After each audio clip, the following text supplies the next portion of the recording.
as a youth from the probably since I was 3 to 4 years old. From 3 to 7 years old, I remember attending an old boys black Methodist school called Sager Brown Elementary. And that was from 1963 to 1967. And I think those years, although they were very, very young, those years had a profound effect on what was going to happen to me. I was born right as the Civil Rights Act was being signed by Dr. King, okay, which was signed in 1967-68, which is when schools began to integrate and desegregate. So, for the most part, coming up, black kids and white kids couldn't go to the same urinal. Black kids and white kids couldn't play together at recess. They weren't even in the same classroom.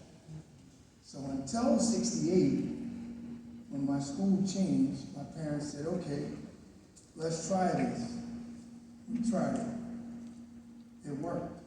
Am I happy it worked? Absolutely, because it became a way of life, and I had to adopt it. I was forced to adopt it, but yet, early on, it was quite a challenge.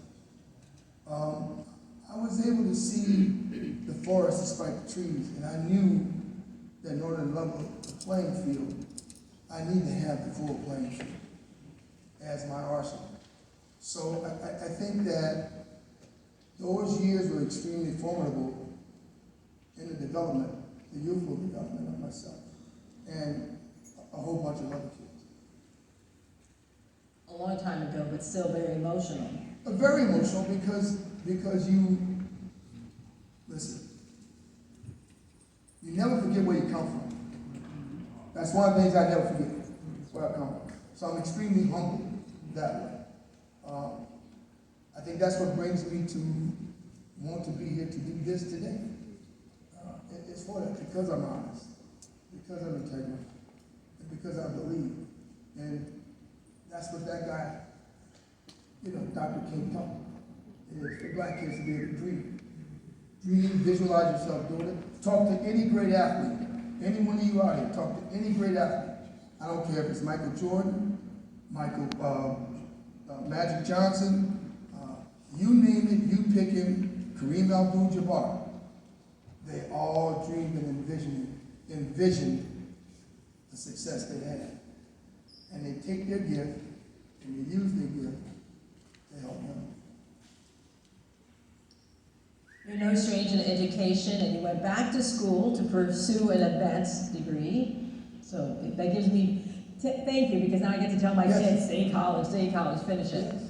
What motivated your interest in teaching? Because you became like a professor. I did. When I was playing for the Giants in 1984, this was back when they didn't pay players to play football. So in '84, I went to school during the season while I was playing in the NFL. I attended Fairleigh Dickinson University, where I finished my bachelor's degree after my second Super Bowl. Wow.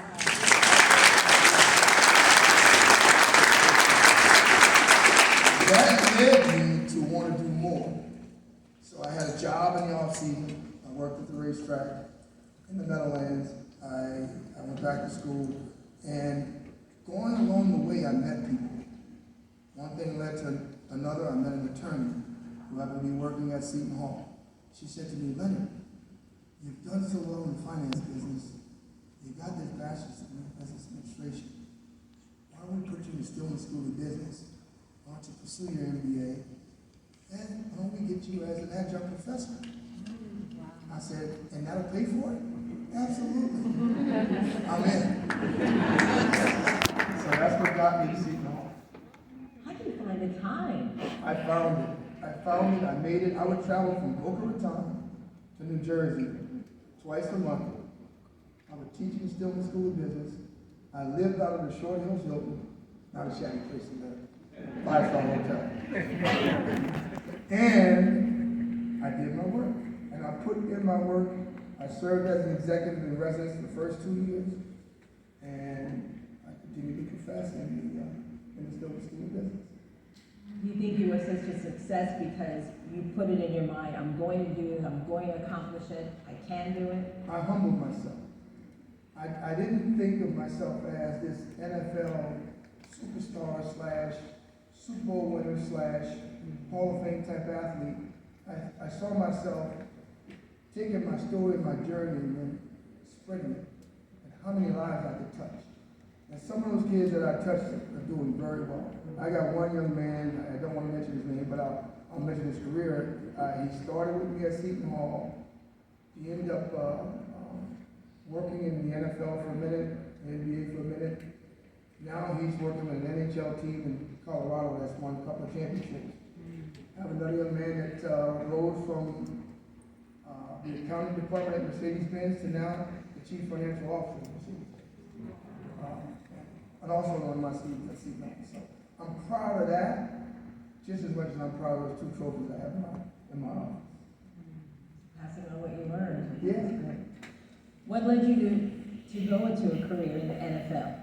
How'd you get started? Well, you know, I saw a guy when I was a kid. You know, I always looked at people with higher aspirations than I. So, given that I came from a very rural sugarcane town in Louisiana along the bayou, you know, 7,600 people strong, 54% of it is African American, 33%, 32% Caucasian. But most of the African American people were descendants of slaves. So they worked in the sugar field. They worked cutting sugar cane and industrial stuff. So I said to myself, geez, that ain't what I want to do. There's no way that's not what I'm doing. I'm not going to do that. I followed a guy named Wallace Francis, who attended Arkansas Pine Bluff University, historical black college. And Wallace played in Buffalo. His teammate was O.J. Simpson in Buffalo. And I said to myself, gee, Dad, one day I'd like to do that. And my father laughed at me. Laughed at me. Flat out laughed. I was 9 years old. I said, one day you're going to watch me do that on TV for money, and I'm going to have the last laugh. And guess what? I finally got it.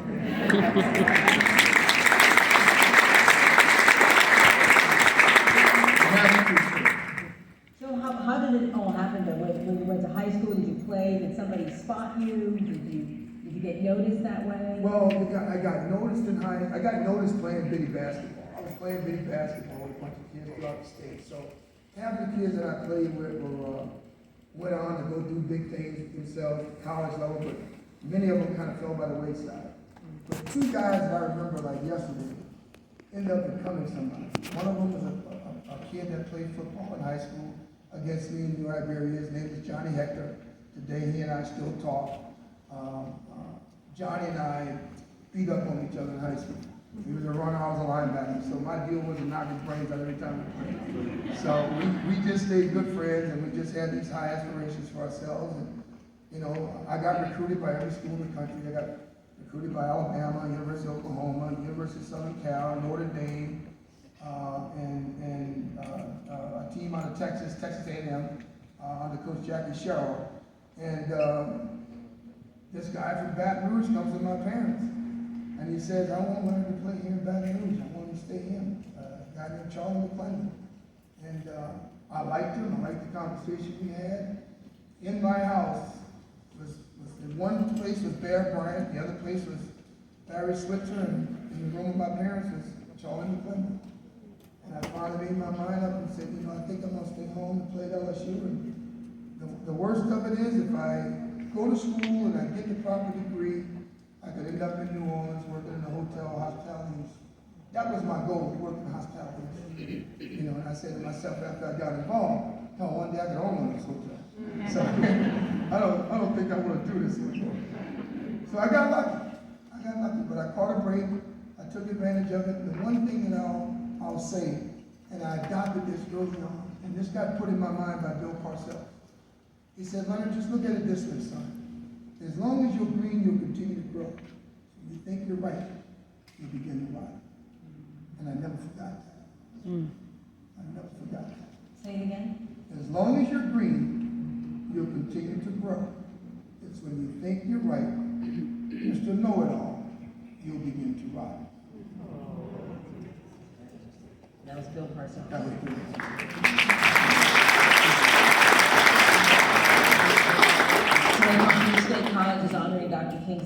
legacy, what does that legacy mean to you? That legacy means a lot. Because it impacted my life. And it has dynamically changed the lives of many of us in this room. In fact, all of us in this room. The one thing we talked about earlier on is the one thing that I take from Dr. King all the time. Is when you see something, say something. And if you don't say something, then again, maybe it didn't matter. And if it mattered, then why didn't you say something? So in other words, when you don't agree with something, don't agree to disagree after the fact. Agree to disagree because you have a voice. Recognize your voice. Recognize your position. And if you're really solid on your position, stick to your gun. Because it means that you believe in what you're talking about. But you need to understand what the challenge is or the task at hand in every situation. So I'll never forget that I had a challenge with a coach. I had a coach question my integrity on a play. And I took the film and I slowed it up and I said, Coach, let me tell you something. You're put in this position. Okay?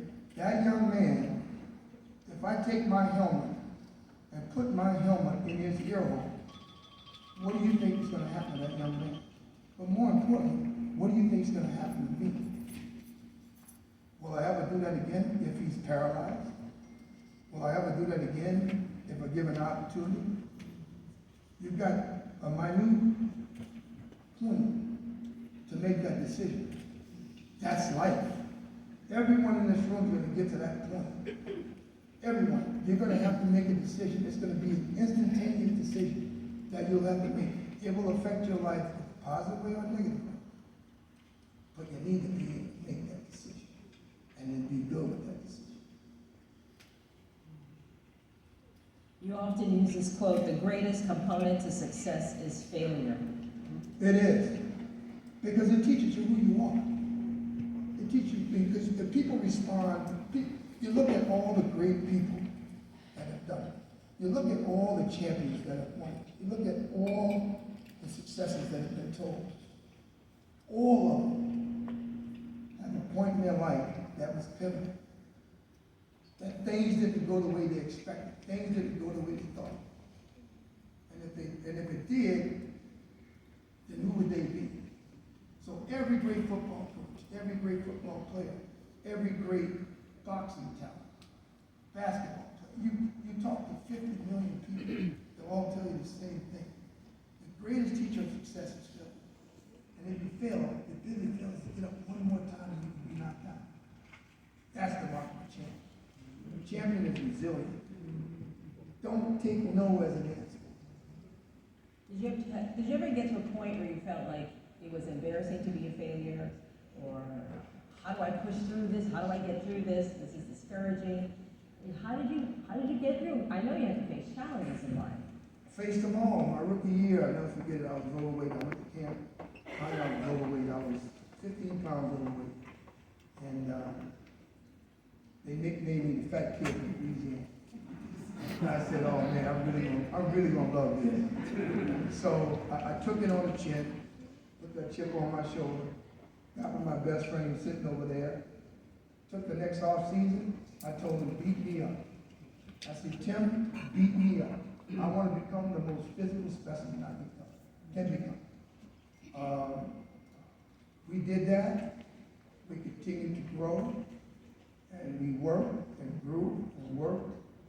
Became the best of friends, and the next season I'm the NFL's best defensive line.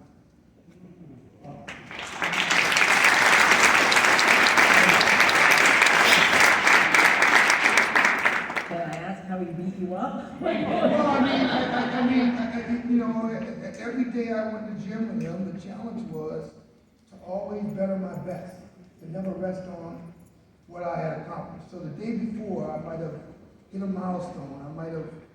I'll just give an example. I might have squatted 600 pounds. He might have beat me up in racquetball. I discovered racquetball until I started running into him all the time.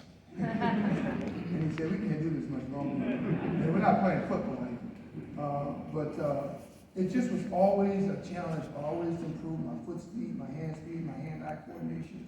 every little thing that I could improve upon as an athlete, I wanted to do it early on so I could know what it felt and be able to recall it as a player when given the opportunity to do it. Because you come to those points as an athlete where you're critically challenged, and they have to be quick. The decisions have to be quick. If they're not being quick, you won't get what you look for, and you'll get failure. And how do you respond to failure? Is a true question to your integrity and your discipline. So I got that early on. I got that. I know we've got so many stories on this, but can you tell us about the NFL concussion protocol, what it means for the game and athletes, and your role? Oh, wow. That's near and dear to me. The game of pro football, Tyler, when you leave the game of pro football, or back when I played the game, when you left the game of pro football, the two things you got when you left the game was a good handshake and a pat on the back, and said good luck in life. So you don't get a game plan to help you pattern your life like you had a game plan and a playbook to help you pattern your life in the game. You don't get that when you leave. It's a nice exit. Thank you for what you did for me. There'll be another guy wearing that uniform next season. See you later. Have a great life. So the one thing that as a player that players don't get from the NFL, my greatest challenge is you don't get health insurance in perpetuity. You get all the money you earn, but you don't get health insurance in perpetuity. We all know in this room the cost of health insurance. Health insurance is the greatest depleter of assets of anything on the planet. If you don't know if you're going to get cancer, cognitive impairment, severe diabetes, renal failure, tumors, and whatever else, you know nothing. So you're kind of on your own, floating and floundering, and trying to figure out, well, what steps can I take to protect myself, but more importantly, take care of my family. So that becomes really critical for guys. So given the landscape now, all my friends that are out of the game, all my friends that have been severely maimed for playing pro football. And one of them's down here, he played for the Dolphins, his name is Mark Duper. He had some issues here as well. The cognitive issue is the biggest depleter for players today. And I lost a friend in this state who committed suicide, who lived in Sunny House. The man had a monster business. It's in my book. The man was the #3 supplier to McDonald's worldwide for breakfast sausage. Worldwide. He had a $93 million a year business and a $19 million income. He took a 44 Magnum to his chest to blew his brains out. That's it. I'm done. Wife and 4 children, I'm done. So why? Question is, why? Man is brilliant now. Why? So the impairment became so bad and the way he was treated was so severe that he felt he was better off dead than alive. And it hurt me to my heart because I knew this guy. I knew this man. Like true brotherhood. My fraternal brother, my teammate, former Super Bowl champion with me. And in 2013, we decided to end it all. Is there anything that you'd like to see change in the NFL that you think would help? I don't know what more change they could have except for put those guys in skirts. Play flag football. Because I don't think you can ever take the helmet out of the game of football. But what I think you can do is you can improve the manner of play. And I like some of the rules they've adopted. I don't know if I can play them. I mean, I think what I did to that quarterback in San Francisco, Joe Montana, I'd be in prison last night. But, you know, it's the game. It's the game. It's a violent sport. Very violent sport. I know I'm going to have to wrap it up soon. This is so much fun. I'm enjoying this. Because I feel like, even though a lot of what you're sharing is for athletes or those who are playing football, I feel like we can all apply parts of this to our lives, no matter what we do for a living. You have a mantra: people, places, and perspectives. People. all you young people out here, you're going to be faced with a challenge at some point in your life. There's going to be someone in your life, and I'll take an adage from my old coach. My wife knows I use this a lot. My old coach used to call people ERW. I didn't quite understand what that was. And he said, those are people that eat, ride, and warm up the seats for the next person that's going to come into you. So you don't know who those ERWs are. You got to be the one that identifies who that person is and whether they bring you value or they bring you down. That's my thing with people. Places that you do your thing. People that are at those places that you do your thing. Pick good people. Pick people that would pick you, young people, to be your friends. Be that leader and be that guy to say no instead of saying yes to everything. Because you're going to be faced with that challenge as well. Perspective, if a kid has the same ideology as you do, and you see yourself as his friend, you choose him as your friend and have him choose you the same. But you pick your friends. Don't let your friends pick you.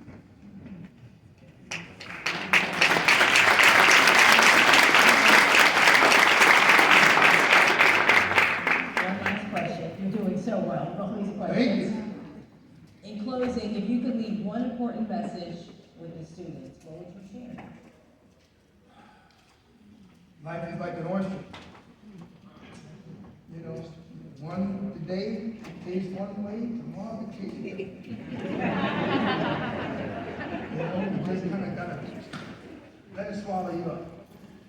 Learn from your mistakes, grow from them. Feel like you can always grow. Feel like you're always kid. If you're playing a kid's game, play the game because you love it. Don't play it for money. Money comes and goes. Play it because you love it. Because if you love it, it's not work. It becomes your passion. Any one of these seniors in here, any one of these people in this room, educators, professors, provosts, any one of them in this room will tell you, do what you love, including yourself. Do what you love. When you find what you love, it's not work. It's a passion. I wish I could still play football. I would love to knock snot out of somebody. But I can't do it no more.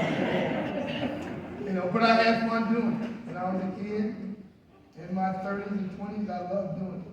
I enjoyed it. And the thing I enjoy now is to watch it. And watch the kids, you know, they dance, they catch touchdowns. There's 10 of them in the end zone celebrating. I don't know if I did too well at that. You know, but I enjoy watching. I enjoy seeing the young people. We're in the era of the black quarterback. That makes me happy. Because they never valued the position to play in.